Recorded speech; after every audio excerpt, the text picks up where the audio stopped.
Shalom, selamat siang Bapak Ibu yang kasih Tuhan. Kita berjumpa kembali dengan saya Pendeta Maria. Saya akan mengajak Bapak Ibu sekalian sharing firman Tuhan. Hari ini saya mengajak Bapak Ibu untuk sharing tentang Tuhan kita berkuasa. Mari kita sebelum sharingkan firman Tuhan ini, mari kita bersama-sama berdoa terlebih dahulu.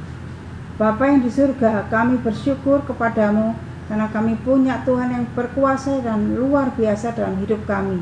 Selama kami mengikut dan mengiring Engkau dari dulu sampai sekarang, sampai hari ini, kuasa-Mu tidak pernah berubah. Kuasa-Mu tetap sama dan kuasa-Mu nyata dalam setiap kehidupan kami. Oleh sebab itu Bapa, kami bersyukur kepadamu, dan hari ini kami akan duduk diam sejenak untuk merenungkan kebenaran firman-Mu, dan kami boleh dikuatkan dengan kebenaran firman-Mu ini Bapa. Tolong kami. Terima kasih Bapa, tolong hamba yang lemah ini untuk dapat menyampaikan kebenaran firman-Mu, dan bila kuasa Roh Kudus yang menolong hamba-Mu yang lemah ini untuk boleh menyampaikan kebenaran firman-Mu ini. Terpujilah Engkau Bapa. Sungguh kami bersyukur dan kami menaikkan doa kami di dalam satu nama Tuhan kami Yesus Kristus. Amin. Ya, puji Tuhan, mari kita bersama-sama membuka Alkitab kita di dalam Mazmur pasal 101 ayat yang ke-19 sampai ayat yang ke-22. Ya, mari kita buka bersama-sama dan mari kita akan menyimak bersama-sama tentang kebenaran firman Tuhan ini. Saya membacakan bagi Bapak Ibu sekalian. Demikian bunyi firman Tuhan. Tuhan sudah menegakkan tahtanya di surga dan kerajaannya berkuasa atas segala sesuatu. Pujilah Tuhan, hai malaikat-malaikatnya, hai pahlawan-pahlawan perkasa yang melaksanakan firman-Nya dengan mendengarkan suara firman-Nya. Pujilah Tuhan, hai segala tentaranya, hai pejabat-pejabatnya yang melakukan kehendak-Nya. Pujilah Tuhan, hai segala buatannya di segala tempat kekuasaannya. Pujilah Tuhan, hai jiwaku. Amin. Bapak Ibu yang kasih Tuhan, kita patut bersyukur kita memiliki Tuhan yang hidup dan berkuasa, yang mengerti dan memahami setiap kehidupan saya dan Bapak Ibu sekalian, yang memahami setiap masalah pergumulan yang kita hadapi. Apapun yang kita hadapi, maka Tuhan yang berkuasa itu yang sanggup menolong kita dan membebaskan, melepaskan kita dari segala pergumulan kita. Makanya dikatakan tadi di dalam ayat yang ke-21, pujilah Tuhan, hai segala tentara, hai pejabat-pejabatnya yang melakukan kehendak-Nya. Jadi marilah kita puji Dia sebagai Tuhan yang penuh kuasa, sebagai Tuhan kita. Nah Bapak Ibu yang kasih Tuhan, kalau kita melihat di dalam kebenaran firman Tuhan, Alkitab mengajarkan kepada kita bagaimana kemahakuasaan Tuhan yang begitu luar biasa dapat kita pelajari di dalam Alkitab. Maka kita harus senantiasa, yang pertama kita harus senantiasa menyukai kebenaran firman Tuhan dan merenungkan firman Tuhan itu siang dan malam. Maka Bapak Ibu yang kasih Tuhan, ketika kita menyukai kebenaran firman Tuhan dan merenungkan firman itu siang dan malam, maka kita akan mengalami hidup yang dikontrol oleh kebenaran firman Tuhan itu dalam hidup kita. Sehingga kita tidak hidup sembarangan, kita tidak hidup sesuai dengan kemauan kita, tetapi Tuhan yang mengontrol kita, Tuhan yang menolong kita, menerangi hati pikiran kita. Sehingga Bapak Ibu yang kasih Tuhan, ketika kita sadar bahwa Tuhan ada dalam hidup kita, menyertai kita, yang mengontrol seluruh langkah hidup kita. Kalau kita perhatikan di dalam perjanjian baru, di dalam Lukas pasal 21 ayat 18, ini sungguh mengingatkan kita sebagai anak-anak Tuhan bagaimana kemahakuasaan Tuhan yang senantiasa menyertai kita. Dikatakan tidak sehelai pun dari rambut kepalamu akan hilang. Jadi dalam apapun, semua yang ada dalam hidup kita ini ada dalam sepengetahuan Tuhan. Nah, bagaimana kita bisa mengerti akan hal itu? Tadi kebenaran firman Tuhan mengatakan bahwa kita harus senantiasa suka kebenaran firman Tuhan. Kesukaan kita adalah firman Tuhan dan merenungkan firman itu siang dan malam. Itu ayat firman Tuhan itu di mana? Kalau kita melihat di dalam Mazmur pasal 1 ayat yang kedua, Mazmur pasal 1 ayat kedua, di situ dikatakan tetapi kesukaannya ialah Taurat Tuhan, dan yang merenungkan Taurat itu siang dan malam. Jadi ketika kita suka akan kebenaran firman Tuhan dan firman itu menjadi perenungan kita, menjadi kekuatan kita siang dan malam, maka Bapak Ibu yang kasih Tuhan, ada satu kekuatan yang luar biasa dasar dalam hidup kita. Sehingga Bapak Ibu yang kasih Tuhan, kita akan merasa bahwa Tuhan itu senantiasa tahu dan selalu mengontrol kehidupan kita. Bahkan masalah rambut yang jatuh aja dari kepala kita ini ada dalam sepengetahuan kita, dalam kontrol Tuhan. Nah, betapa luar biasanya Tuhan kita itu penuh kuasa yang dahsyat dan ajaib dalam hidup kita. Apakah Bapak Ibu pernah mengalami atau merasakan bagaimana kedahsyatan dan keajaiban Tuhan kita yang kita percaya di dalam Yesus Kristus? Nah, Bapak Ibu yang kasih Tuhan, ketika engkau mengalami masalah pergumulan, disitulah engkau dapat merasakan bagaimana kuasa Tuhan ada dalam hidup Bapak Ibu sekalian. Nah, Bapak Ibu yang kasih Tuhan, oleh sebab itu dikatakan kita tidak boleh takut, tidak boleh khawatir, tidak boleh bimbang menghadapi hari esok. Kenapa? Karena hari esok itu punya kesusahan sendiri. Kesusahan sehari cukuplah untuk sehari. Kita tidak boleh berlarut-larut di dalam masalah dan pergumulan kita. Bapak Ibu yang kasih Tuhan, ketika kita punya masalah, kita berserah kepada Tuhan. Kadang-kadang kita kan tidak mempunyai kekuatan, semuanya di luar dari kendali kita. Kalau bukan Tuhan yang mengontrol Bapak Ibu yang kasih Tuhan dalam hidup kita, kita tidak bisa hidup berjalan sendiri. Kenapa begitu? Karena ketika kita punya pergumulan dan masalah, ketika hal-hal yang buruk menimpa kita, kalau kita tidak punya kekuatan dari Tuhan, maka kita tidak akan bisa mengontrol hidup kita. Yang mengontrol hidup kita adalah Tuhan. Maka kita tetap kuat dan kita tetap teguh di dalam Tuhan. Nah, Bapak Ibu yang kasih Tuhan, oleh sebab itu mari kita tetap punya kekuatan di dalam Tuhan. Bahkan firman Tuhan di dalam Lukas pasal 12 ayat 6 sampai 7 mengatakan demikian. Bukankah burung pipit dijual 5 ekor 2 duit? Sungguh pun demikian tidak seorang pun daripadanya yang dilupakan Allah. Bahkan rambut kepalamu pun terhitung semuanya. Karena itu janganlah takut, karena kamu lebih berharga daripada burung pipit. Bapak yang kasih Tuhan, Tuhan begitu luar biasa dalam hidup kita, penyertaannya dan pertolongannya. Oleh sebab itu dikatakan kita tidak boleh takut. Ketika kita dalam kondisi sedih, kita dalam kondisi duka, kalau kita bergantung terus kepada Tuhan, maka ada satu kekuatan yang luar biasa. Bapak Ibu yang kasih Tuhan, kalau saya boleh sharing kepada Bapak Ibu sekalian, pada hari Minggu yang lalu setelah saya pulang dari gereja, kira-kira jam 2 siang saya ditelepon sama kakak saya. Kakak saya mengatakan begini, ini kondisi kakak, saya punya saudara itu 8 bersaudara, saya anak paling kecil. Nah, kakak saya yang nomor 6, kakak saya nomor 5, kakak saya yang nomor 5 itu sakit, kena stroke. Nah, beberapa kali saya mendengar kakak saya itu sudah mulai pulih, dan terus tiba-tiba saya mendengar berita dari kakak saya, dia lagi sakit, tapi sakitnya sakit biasa. Waktu saya telepon, dia bilang gini, saya nggak apa-apa kok, saya biasa aja waktu saya telepon secara video call. Tetapi Bapak yang kasih Tuhan, pada hari Minggu kemarin, waktu saya ditelepon kakak saya dalam kondisi kritis. Terus kakak saya bilang, tolong doakan. Nah, saya doakan melalui telepon, saya ngomong sama Tuhan, saya ajak berdoa, yuk kita berdoa Mas, Tuhan menolong kamu. Karena kakak saya ini sudah meninggalkan Tuhan. Setiap kali saya berjumpa dengan dia, setiap kali saya bertemu dengan dia, itu selalu saya bicara tentang Tuhan Yesus, bahwa Tuhan Yesus sanggup menolongmu. Kembalilah kepada Tuhan. Nah, terakhir waktu Desember 2 tahun yang lalu saya pulang bersama dengan suami, pulang kampung, kakak saya diinjilin kembali oleh suami saya, diajak kembali untuk berbalik kepada Tuhan Yesus. Dan dia bilang iya, dia mau menerima dan mau didoakan.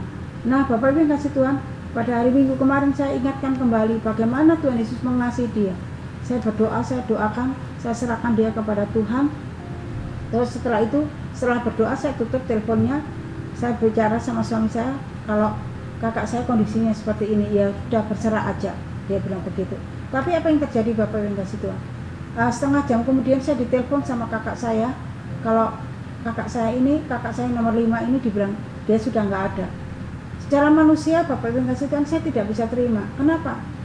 Saya sudah berdoa, saya sudah menyerahkan semua kepada Tuhan, tapi kenapa dia diambil? Nah, cara manusia itu seperti itu. Tetapi ketika saya berserah kepada Tuhan, saya berseru kepada Tuhan, saya bilang, Tuhan, saya percaya kasih karuniamu Engkau akan nyatakan dalam kehidupan kakak saya ini. Dia sudah mendengar firman Tuhan, dia sudah mendengar tentang Engkau. Saya percaya dia berbalik kepada Engkau di tengah-tengah situasi yang dia alami dalam kondisi fisiknya. Saya ceritakan tentang Tuhan Yesus, saya berdoa di dalam nama Yesus, dan juga kakak saya yang ada di sana, menuntun dia untuk berbalik kepada Tuhan. Nah, Bapak Ibu yang kasih Tuhan, ketika saya menghadapi masalah kedukaan itu, saya merasa bahwa pertolongan Tuhan luar biasa dahsyat. Kekuatan yang daripada Tuhan secara dalam hidup saya luar biasa dahsyat. Sehingga ketika saya merenungkan firman Tuhan yang saya sharingkan saat ini bersama dengan Bapak Ibu sekalian, saya merasa dikuatkan. Kenapa?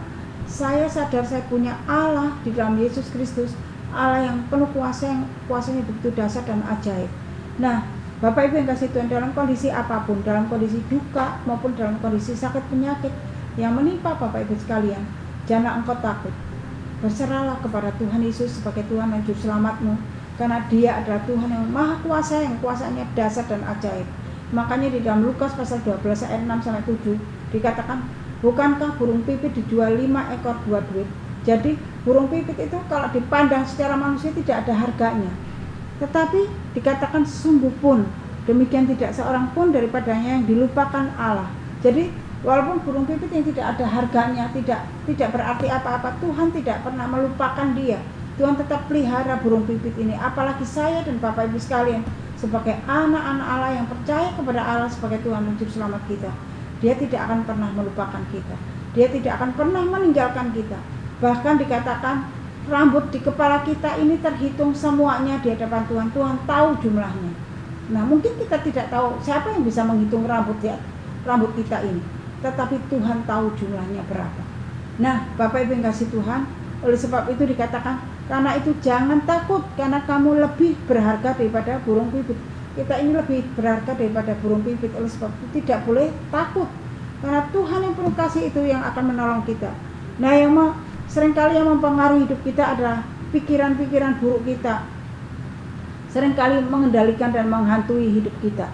Kita seringkali berpikir hal-hal yang buruk, sehingga membuat kita cemas dan takut dan khawatir. Nah, Bapak Ibu yang kasih Tuhan, ketika kita mempunyai pikiran-pikiran yang buruk, maka kekhawatiran dan kecemasan itu akan menguasai hati kita dan pikiran kita. Oleh sebab itu, Bapak Ibu yang dikasih Tuhan, ada beberapa hal kebenaran tentang Tuhan kita yang Maha Kuasa yang dapat menguatkan kita. Yang pertama yang perlu kita imani, yang perlu kita percaya, yang perlu ada dalam hidup kita, yang harus menguasai hidup kita, hati kita dan pikiran kita, yaitu Tuhan itu maha hadir dalam setiap kehidupan kita. Dikatakan Tuhan maha hadir dalam kondisi apapun dalam hidupmu. Tuhan selalu hadir dalam hidupmu. Dia tidak pernah meninggalkan kita. Dia tidak pernah melupakan kita. Mazmur Daud di dalam kitab Mazmur 137 mengatakan, Mazmur 139 ayat 7 mengatakan demikian. Kemana aku dapat menjauh, kemana aku dapat pergi menjauhi rohmu, kemana aku dapat lari dari hadapanmu. Jadi Bapak yang kasih Tuhan, Pak Mazmur mengakui bahwa dia pun tidak bisa lari dari hadapan Tuhan. Dimanapun Tuhan ada, dikatakan tidak ada tempat di mana Tuhan tidak dapat hadir. Engkau sembunyi dimanapun Tuhan hadir. Bahkan di dunia orang mati pun Tuhan hadir dalam hidupmu. Nah, berarti Bapak yang kasih Tuhan, Tuhan kita itu adalah Tuhan yang Maha Kuasa, yang luar biasa dahsyat dalam hidup kita. Dan dikatakan juga di saat kita merasa sendirian dan orang tidak peduli dalam hidup kita, tidak menghiraukan kita, maka Dia hadir menemani kita. Dia hadir memberikan penghiburan dan kekuatan kepada kita. Itu yang perlu kita pahami. Biarlah itu menguasai hati kita, pikiran kita, bahwa Tuhan yang kita sembah di dalam Yesus Kristus selalu hadir dalam hidup kita dan tidak pernah meninggalkan kita. Yang pertama. Yang kedua, Bapak yang kasih Tuhan mengetahui segala sesuatu seperti yang ada tertulis di Mazmur 33 ayat 13-14. Yaitu dikatakan demikian, Tuhan memandang dari surga, Ia melihat semua anak manusia dari tempat kediamannya, Ia menilik semua penduduk bumi. Jadi Bapak Ibu yang kasih Tuhan mengetahui apa yang engkau alami. Mau engkau jungkir, mau engkau balik, mau engkau tidur, Tuhan tahu segala kondisimu, segala keadaanmu. Karena firman Tuhan ngomong, Tuhan memandang dari surga, Ia melihat semua anak manusia dari tempat kediamannya, Ia menilik semua penduduk bumi. Jadi Tuhan tahu semua, siapapun itu Dia tahu. Bapak Ibu yang kasih Tuhan, di saat Dia sangat mengetahui keadaan kita, seburuk apapun Dia tahu yang kita hadapi. Oleh sebab itu Bapak Ibu yang kasih Tuhan, jangan sekali-kali menganggap Tuhan tidak pernah peduli terhadap dirimu. Tetapi ingatlah bahwa Tuhan itu sangat mengasihi engkau. Bukankah ini sering kita lakukan? Kita merasa khawatir, merasa sendiri, merasa tidak dipedulikan, tapi Tuhan sangat peduli pada engkau. Mari Bapak Ibu yang kasih Tuhan, di hari-hari ke depan kita selalu hidup berpegang kepada kebenaran firman Tuhan, bergantung kepada Tuhan, sehingga kita tetap kuat di dalam Tuhan, dan kita tidak dikuasai kekhawatiran, kecemasan, dan ketakutan, tetapi kita dikuasai bahwa Tuhan adalah Tuhan kita yang ajaib dan dahsyat, yang selalu mengasihi dan menolong kita dan sanggup melakukan perkara-perkara yang besar dalam setiap kehidupan saya dan Bapak Ibu sekalian. Nah, biarlah firman Tuhan ini belum menjadi kekuatan kita bersama. Amin. Mari kita berdoa. Bapa, teguhkan hati kami di saat-saat kami lemah, di saat kami mengalami kedukaan, mengalami sakit penyakit. Biarlah kami tetap kuat di dalam Tuhan, karena kami percaya Tuhan yang kami sembah di dalam Yesus Kristus adalah Tuhan yang maha kuasa, maha besar dan maha ajaib, sehingga kami tetap kuat di dalam Engkau. Walaupun Tuhan, burung pipit adalah yang tidak ada harganya Tuhan pedulikan dan Tuhan pelihara, apalagi kami sebagai anak-anak Tuhan, sebagai hamba-hambanya Tuhan. Kami percaya Tuhan Engkau akan pedulikan kami, pelihara kami, Tuhan menyertai kami, hadir dalam hidup kami. Tolong kami ya Tuhan. Bapa, kami menyerahkan Bapak Ibu saudara kami yang mendengarkan firman Tuhan yang saat ini berada di dalam lingkup mendengarkan siraman rohani ini Tuhan. Siapapun mereka Tuhan, jamah mereka Tuhan, jamah Tuhan. Engkau tahu masalah yang mereka hadapi, tetapi kami percaya dengan iman bahwa Tuhan Yesus mampu dan sanggup menolong mereka satu persatu dan memberikan kelegaan dan kelepasan. Dan Engkau hadir menemani mereka, menaungi mereka, menghibur mereka, sehingga mereka tetap kuat di dalam Tuhan. Terima kasih Bapa, Engkau menerangkan firman-Mu dalam setiap kehidupan kami masing-masing. Terima kasih Tuhan Yesus yang baik, kami mengucap syukur dan kami mempertaruhkan kebenaran firman-Mu ini dalam tangan kuasa-Mu. Terpujilah Engkau Bapa. Dalam nama Tuhan kami Yesus Kristus kami bersyukur dan kami berdoa. Amin. Shalom, Tuhan berkati, sampai berjumpa kembali.